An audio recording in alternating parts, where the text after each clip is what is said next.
Thanks for watching this episode of Today's Homeowner here on YouTube. And don't forget to leave us a like and a comment. And you can share with a friend if you enjoy it, and subscribe so you're notified of new videos. Thanks and enjoy the show.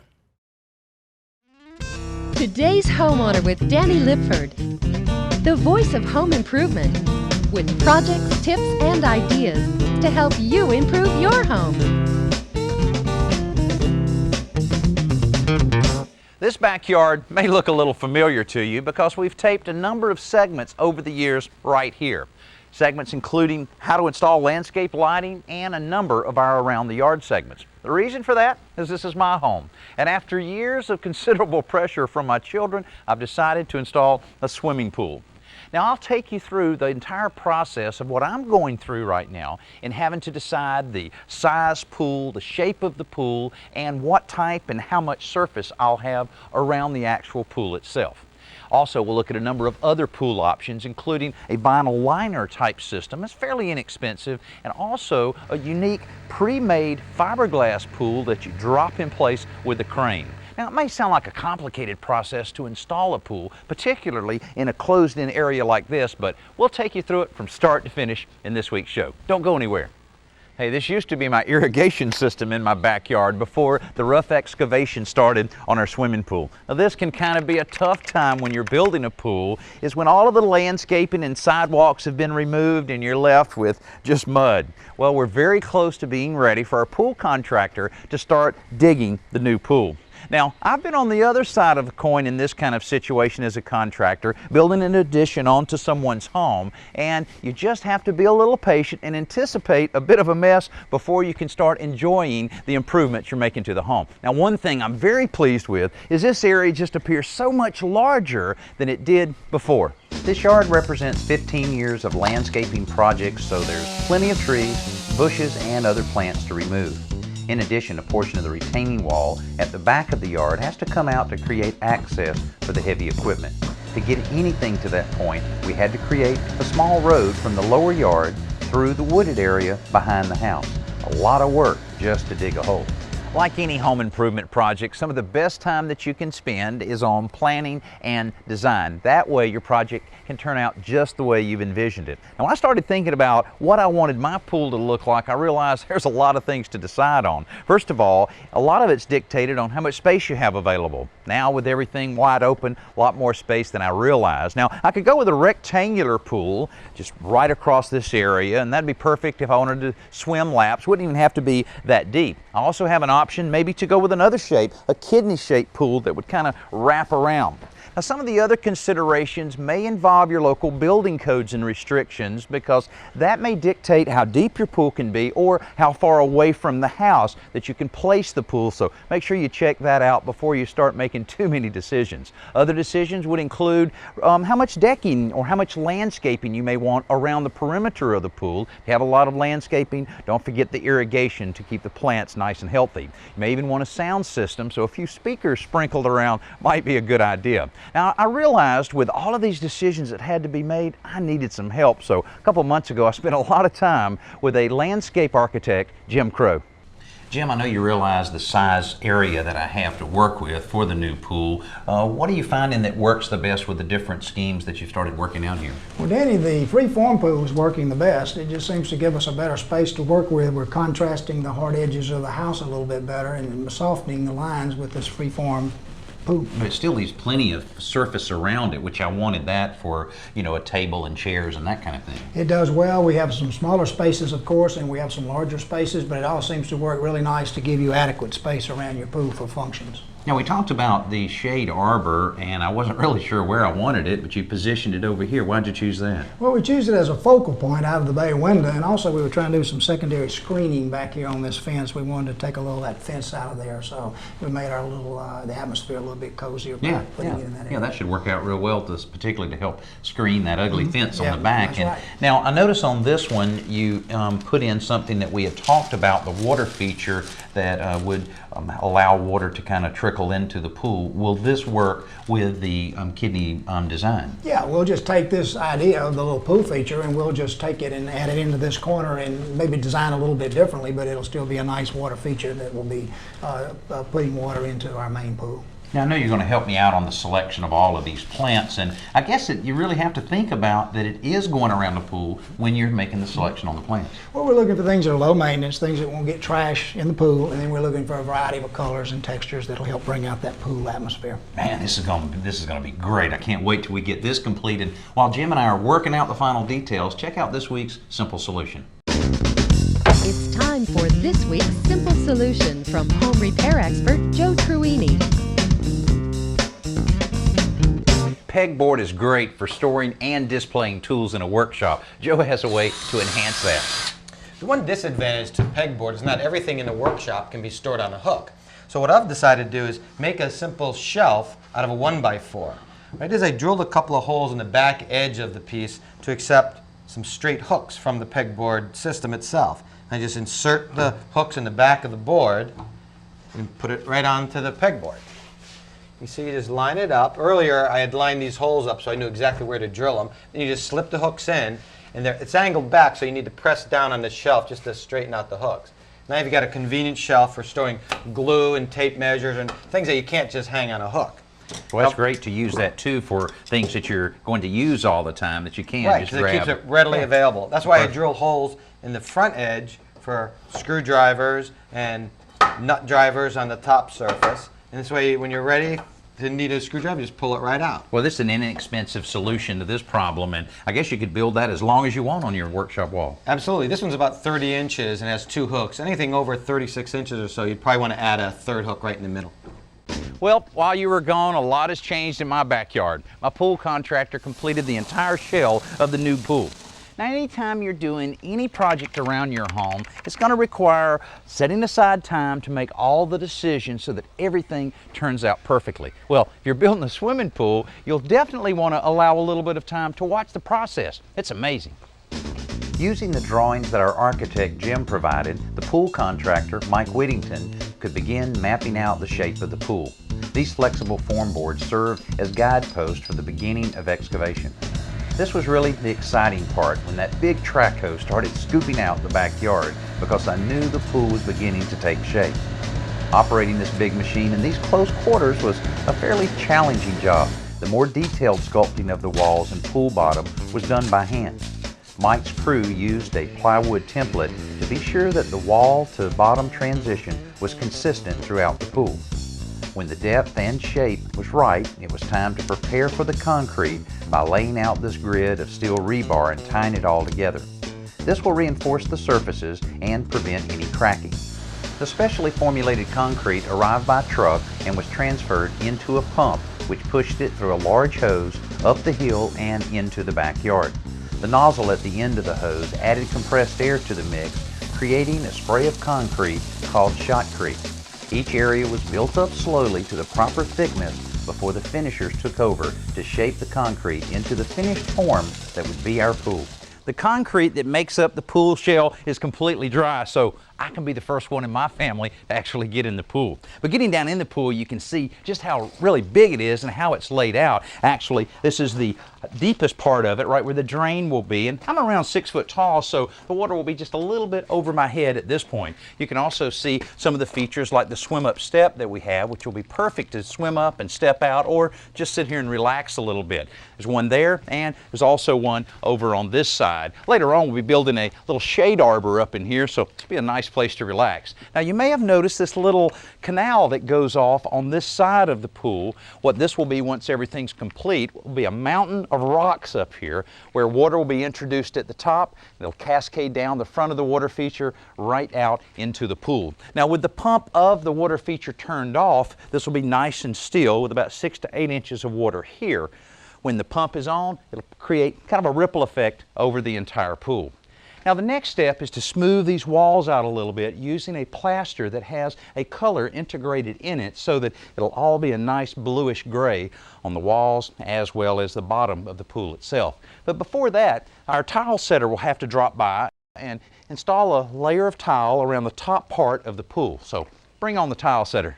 The tiles are held in place with mastic, which is troweled onto the surface of the concrete. A board temporarily attached to the wall keeps the tiles perfectly straight and prevents them from slipping until all the mastic dries. When the tile is dry, The grout is applied to complete the finished look. Meanwhile, the plumbing and pool filter go in, as do the footings for the retaining wall behind the pool and the water feature. Since most of our materials are delivered to the lower yard, we're using a compact utility vehicle to haul them through the woods up to the site. Next, we prepare to pour the pool deck itself.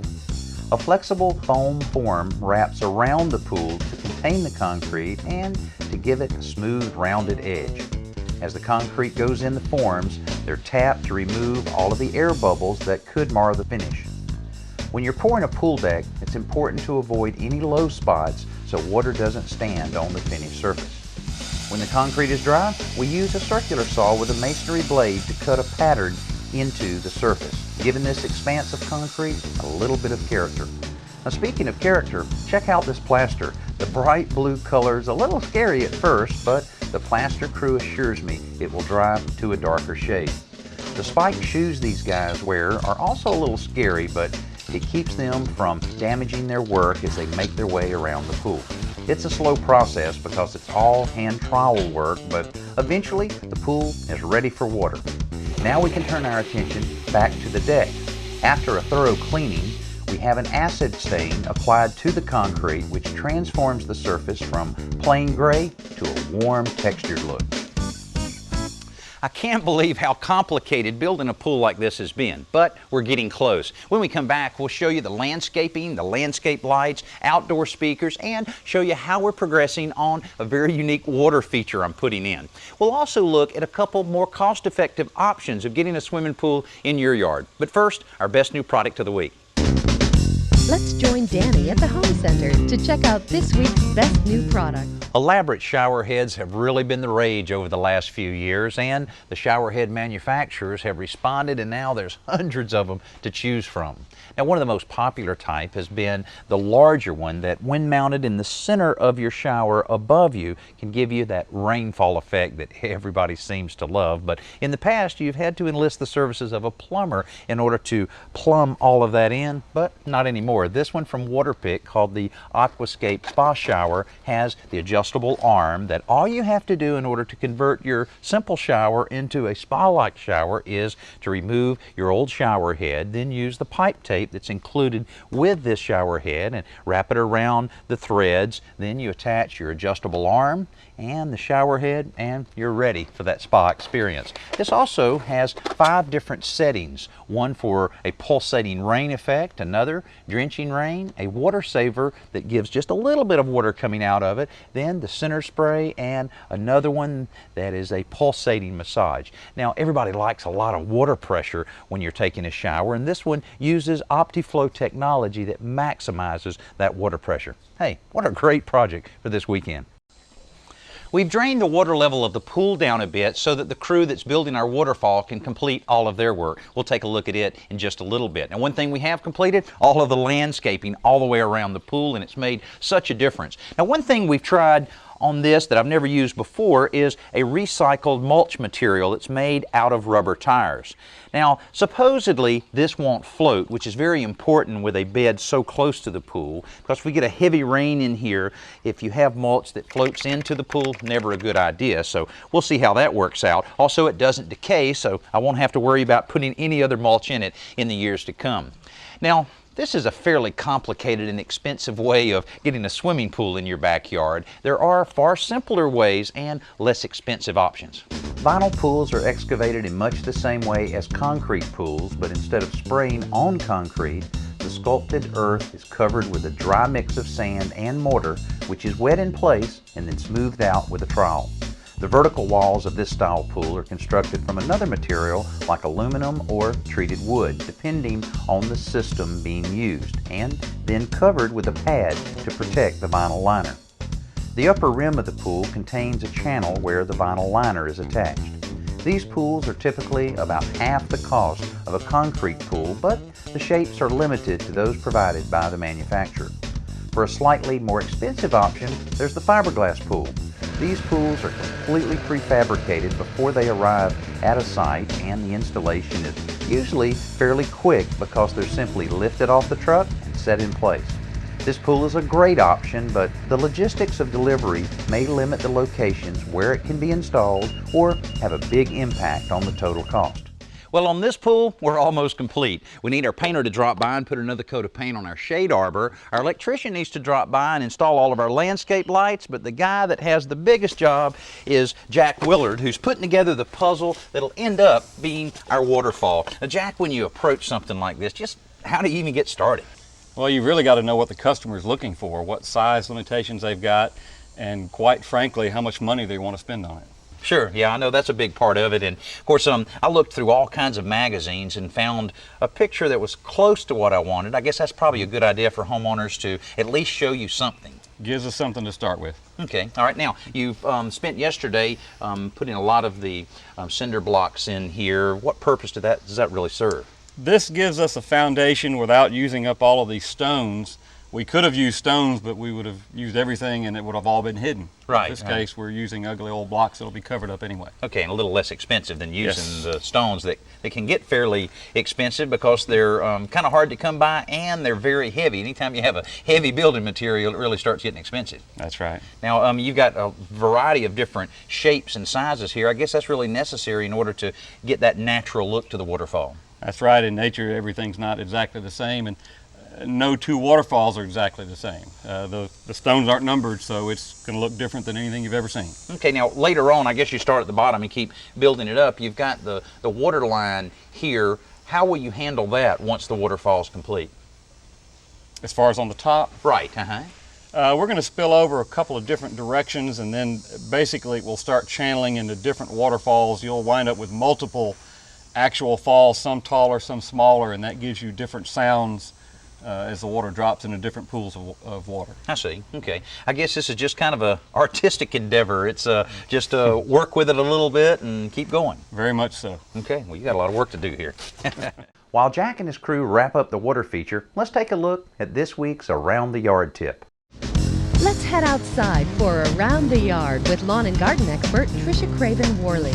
You know, you are so lucky to live in Southern California to where you can have oranges, grapefruit, limes growing right in your yard. That is great. Well, I enjoy it, and I really enjoy my fruit every day. This morning I had a grapefruit, and aside from filling my tummy and making me feel all healthy, I have a really helpful tip how to use it. This looks pretty cool. Well, this is a fruit pot.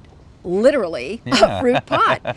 And what I did after eating it is I scooped out the rind and everything, and this becomes a really fabulous biodegradable pot that you can put right in the soil. What do you, in between the time that you plant it and the time that you put it in the soil, do you maybe put it on the windowsill, something like that? Well, actually, you could do that, but I prefer to put it in a tray because I put some little slits in the bottom to help with the drainage, and then also when it finally goes into the soil, it will help it to biodegrade a little bit faster. So because of that, I do keep it in a tray so when I water it, it will go. And also, as this pot begins to break down, it might tend to get a little smelly. Oh, yeah. And it might tend to ooze a little bit and whatever, but that's all part of the process. So then when I take it outside, it's really ready to go. Well, since you have so much fruit, maybe I can sneak a little of this in my suitcase, huh? Danny. Like a lot of home improvement projects, the swimming pool took a little bit longer than I wanted it to, but everything's complete and we're already having a lot of fun. My biggest concern at the outset of this project was if I had enough space here for a pool, but I had more than I realized. The pool is just the right size and shape. The sound of my little waterfall is so relaxing and it's not bad to look at either. The arbor we added creates a nice shady focal point, and we've accented the new landscaping with outdoor lighting and a few speakers that blend right into the scenery. After a pool's completed, I found out that it didn't take long for the neighbors to find out about it, but that's exactly what we wanted. A place that our children would feel very comfortable inviting some of their friends over, and a place that my wife and I could entertain as well. And the good thing about it, I walk right out my back door and I feel like I'm on vacation. Hey, thanks for following along with one of my home improvement projects, and I hope we've been able to share a few ideas that you can use if you're thinking of adding a swimming pool to your backyard. I'm Danny Lipford. We'll see you next week.